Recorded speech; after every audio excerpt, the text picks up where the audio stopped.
প্রবল ঘূর্ণিঝড় রিমালের কেন্দ্র মংলার দক্ষিণ পশ্চিম দিক দিয়ে খেপুপাড়া পশ্চিমবঙ্গ উপকূল অতিক্রম শুরু করেছে বলে জানিয়েছে আবহাওয়া অধিদপ্তর।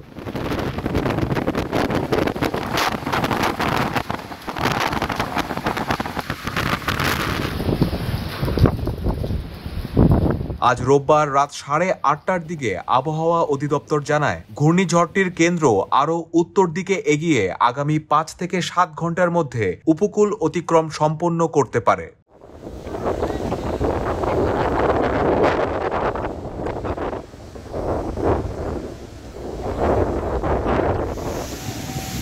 ঘূর্ণিঝড়ের 64 কিলোমিটারের মধ্যে বাতাসের একটানা সর্বোচ্চ গতিবেগ ঘন্টায় 90 কিলোমিটার, যা দমকা হাওয়া আকারে 120 কিলোমিটার পর্যন্ত বৃদ্ধি পাচ্ছে।